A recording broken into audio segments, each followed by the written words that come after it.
Hey, what is up, guys? It is Harrison Barron, the Millennial Entrepreneur. Now, in this video, I want to talk to you guys about conversion rates for your landing pages, or just really conversion rates in general, right? What would make somebody click submit on your website? And ultimately, what's a good rate? What's a bad rate? And what's an in-between rate? These are all different things that I want to break down and I want to cover in this entire video, right? There's so many different avenues and there's so much discussion and chatter about what is a good rate versus what is a bad rate.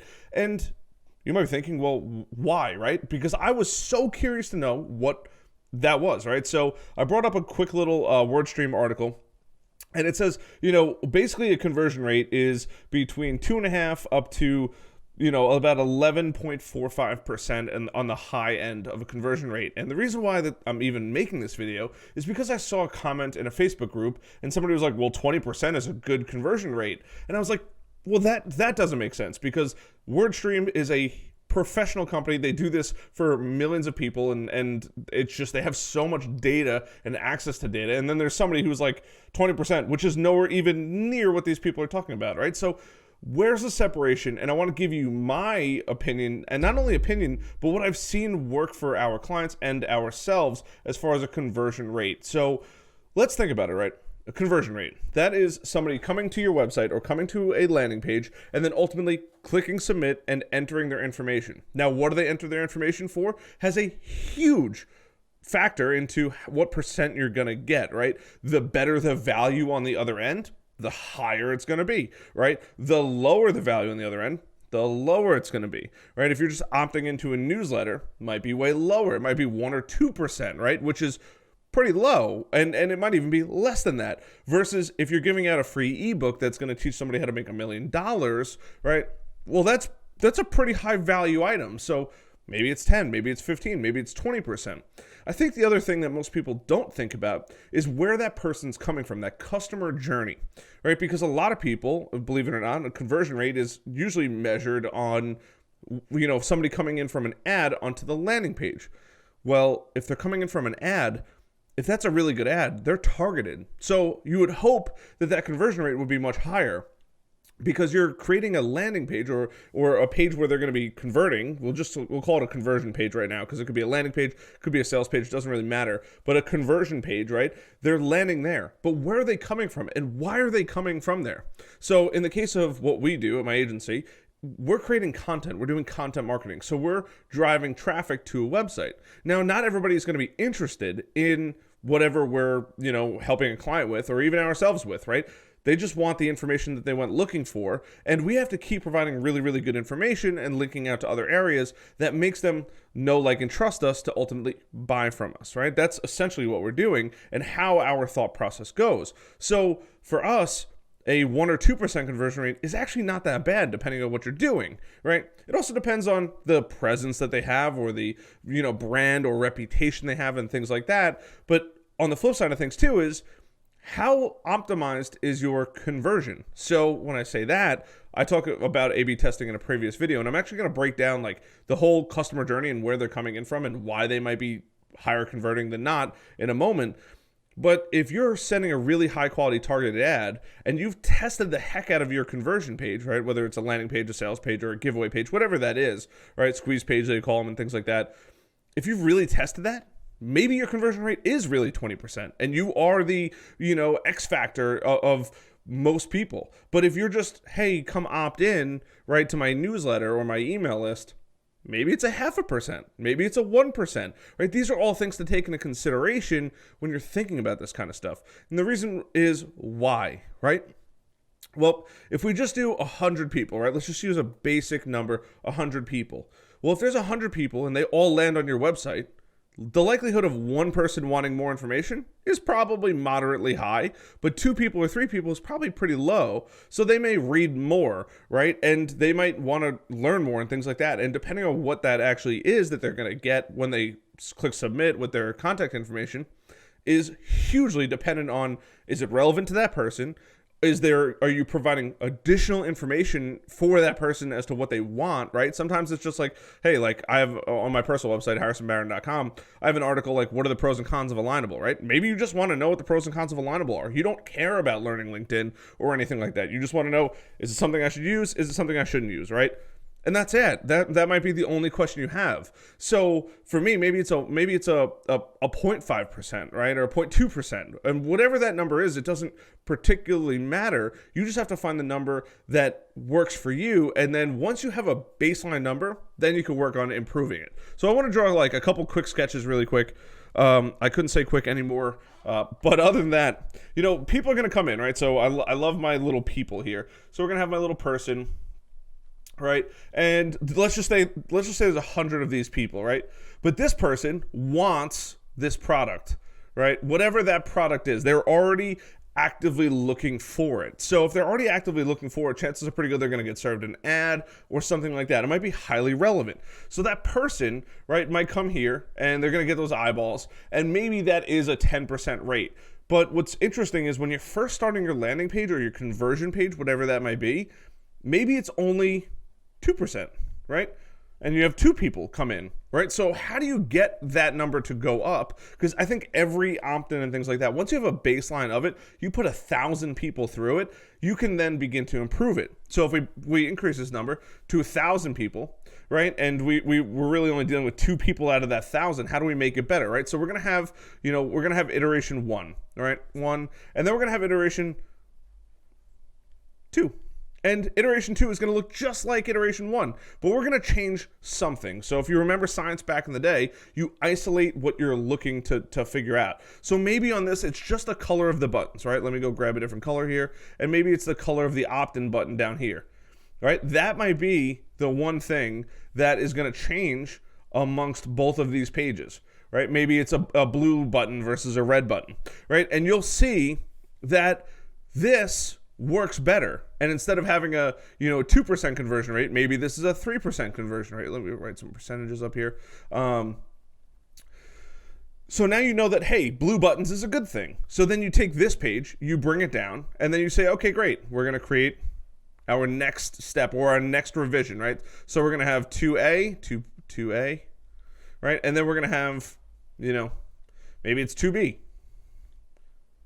And maybe in 2B, right, you have your blue button down here, right here, and you have your blue button over here, because you may have tested maybe several other colors too. Like, this is what you have to do. Every time you make a change, put 1,000 people through it. And that's where, like, ads become really expensive, but when you could really get 1,000 people through each and every single time, you'll get really good data, because 1,000 people is a good subset of information, whereas 100 people is really not enough information for you to make a highly educated decision.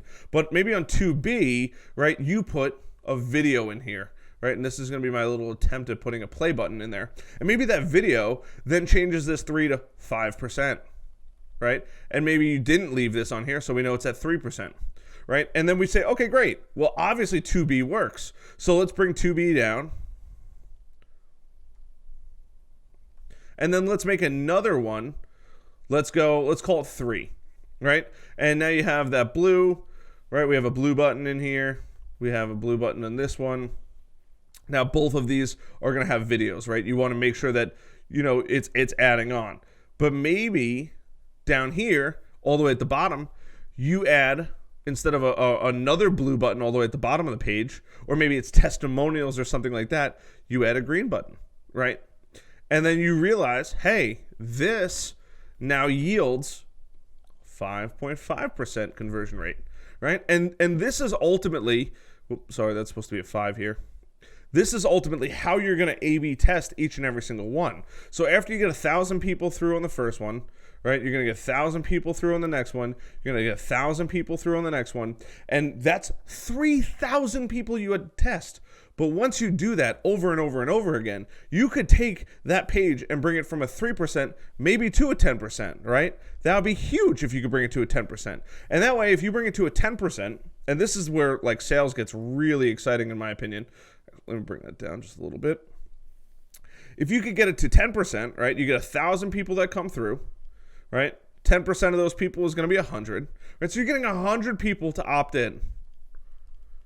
And most people don't really realize that, like, 100 people is huge. It's 100 people that want to hear more about your stuff or are interested in getting more value.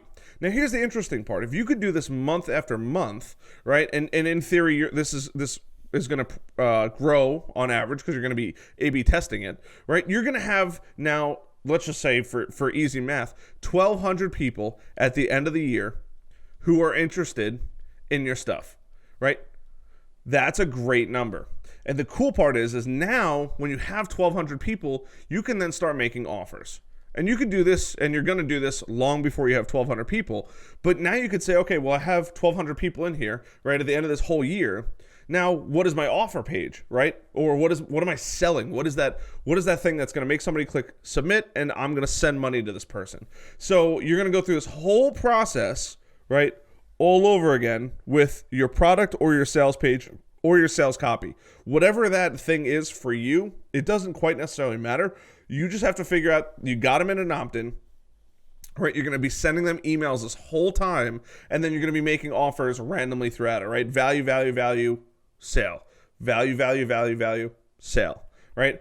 You shouldn't be pitching anything, any more often than 3 to 5 times per email, or less, honestly.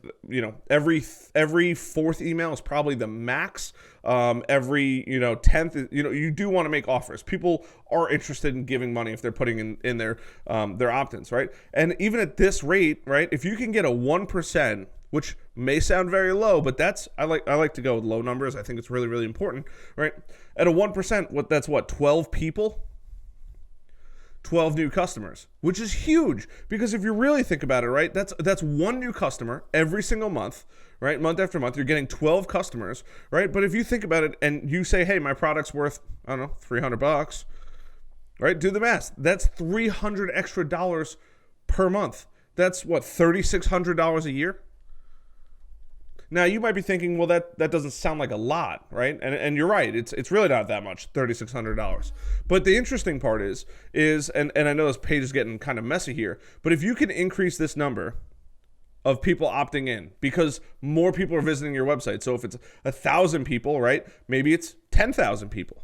Right? Who would love 10,000 people, right? Then that becomes 1,000 people opted in after 6 months, right? Or you're getting 1,000 people opting in every month, right? And now that number, it grows exponentially, right? So now you're getting, at the end of the year, you're getting 12,000, right? And then you're getting 120 customers.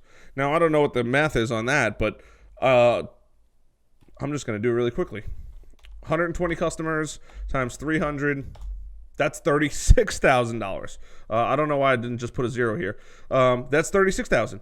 That's real money for people. And the best part is you're going to make it more than one offer. You're going to make more than one product. So whatever your conversion rate is, don't stress on, oh my God, it's only converting at a 2% rate. Go through a series of A/B testing, right? Go through the process of building more traffic, whether that's more ad money or things like that, and start working on it progressively. Put 1,000 people through on your landing page. Put another 1,000 people through. Make revisions. Put another 1,000 people through. Make more revisions. Put another 1,000 people through. And you'll see, like, if your update hurts you more than helps you, you know that you had a better version prior. And you're going to hit a point where you're hitting diminishing returns, right? You're going in there trying to figure out something and it's not making it any better, or it's making it marginally better, and you're spending a lot of time, energy, and effort. And that's fine. That's when you hit the ceiling. If that's 6%, if that's 8%, if that's 13%, if that's 27%, whatever that is, that's your ceiling as far as how good of a conversion rate you can get on that, whatever it is, right? And that's fine. And then you're done. That's it. And you can say, okay, great. I have a 27% conversion rate. And the best part is that the higher that number gets, and if you can perfect your number afterwards, your sales number, after they've opted in, that's only going to be better and better. So if your traffic stays the same, right, at that 1,000 people, but you change it to 27% instead of 10%, right, that's an incredible amount of people. Because now you're getting a bigger subset of people. And even if it still converts at 1% in sales of that population in there, you're making exponentially more money because you're getting more people opting in. And do that month after month, time and time again. And that's how you create a massive, one, amount of wealth, right, from your online presence. And then two is, once it just gets that good, I mean, it's a cash machine at that point. You drive more people to that thing, those people opt in, you make more sales, it's more money. It's that simple. But you got to know the numbers. I think it's so funny when I see people that are like, well, it doesn't look right. Who cares if it looks right? I had a friend of mine who made like 2 or 3 major changes on her landing page for her sales, and she did $100,000 in a weekend because she tested on a subset of people, made a bunch of those tweaks. Where if she didn't make those tweaks, it probably would have been closer to 50 to 75,000. So she made an additional $25,000 to $50,000 because she tested it on a decent subset of people and it worked really, really well. So whatever your number is, don't worry about it. You can fix your conversion rates. You just have to go through the process of A/B testing it, putting a couple thousand people through it, and work at it over and over and over again. Be obsessed with the numbers. And when you do, that will then turn into an ATM for you. Just you can cash in money as long as you're driving traffic. However you choose to drive traffic. If that's ads, if that's, people finding you online, if that's creating good giveaways, if it's YouTube, whatever that may be, but that is the process that you need to go through. So I hope this video helps. My name is Harrison Barron, the Millennial Entrepreneur. If you guys found value in this, hit that like button, hit that subscribe button, and that little notification bell so you never miss another opportunity to help you grow your business. I'll see you guys later. Bye.